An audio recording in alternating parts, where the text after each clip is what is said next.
Lauren. And I'm Fallon, and today we're going to be showing you how to do pop art in Photoshop. Hello, this is Fallon, and I'm going to be walking you through the first part of our how-to video, how to make Photoshop pop art. So the first step would be to open Photoshop. I already have it open, but just in case you don't know, you go to All Programs and then up to Adobe Photoshop. So there it is. Alright, then you go up to File, Open, and open your image. Mine is on the desktop. So, Julia, here we go. Alright, the first thing you need to do is adjust the threshold. So go to Image, Adjustments, and then down to Threshold. And that obviously is not what you want. So you need to drag this little slider to get, I don't know, an image that looks a little better. I think that 90 looks good for this one. Make sure you have your preview on so that you can see what it looks like. So I'm thinking maybe, yeah, 91, that looks good. Alright. Hit OK. And then it's okay if it looks a little sharp because the next thing you're going to do is blur it. So go to Filter, Blur, Gaussian Blur. And you can see what it looks like in here, and then when you have your preview checked, you can see what it looks like to the whole image. So I have it set at about 1.4 pixels right now, which is probably good setting for this. You can see if you have a smaller radius, it looks more sharp. Larger radius, it's less sharp. So I think I'll stick with 1.5. Looks good. Okay. Then your next step is to put it in grayscale to make sure there's no color left over.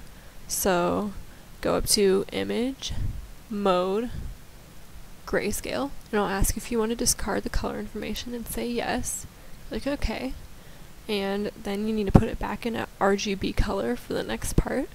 So go to Image, Mode, and then RGB color. Alright, and now we are ready for Lauren to take over and show you how to do the color part. Hi, this is Lauren, and I'm going to be showing you guys how to put color into the pop art. So the first thing we want to do is go to the background layer and create a copy of it, because you don't want to be drawing on your actual background. So once we have that, we're going to also create a new layer and put that right in between the background copy and then the background.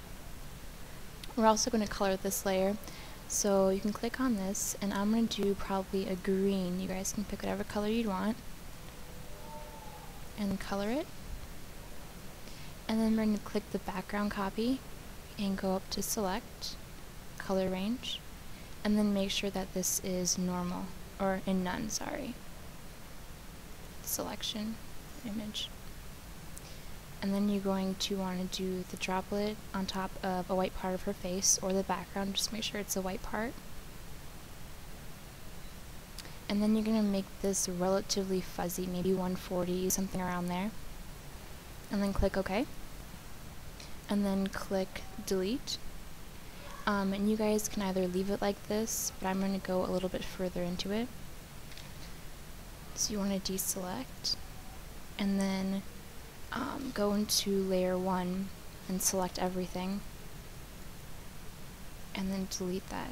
And the reason why I did that is because if you go into background, the only part that's left is just the black. None of the white's left anymore. And then this way we can just color her lips and some of her hair. So I'm going to get started with that and go into a brush that's relatively big, or actually pretty small, probably the best.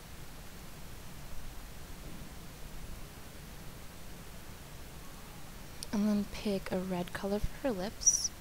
And we're going to zoom in a little bit. And then just start painting her lips.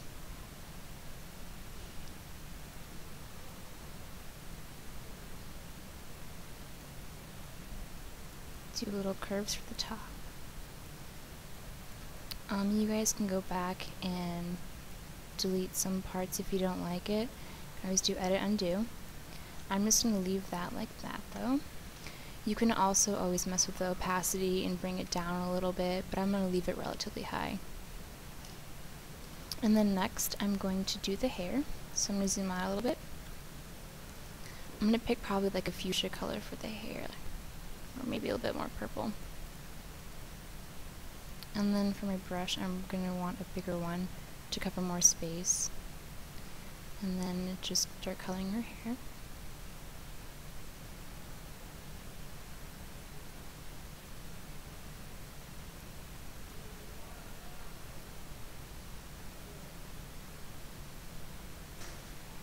Okay. Alright, and that's how you create pop art. I hope you guys enjoyed.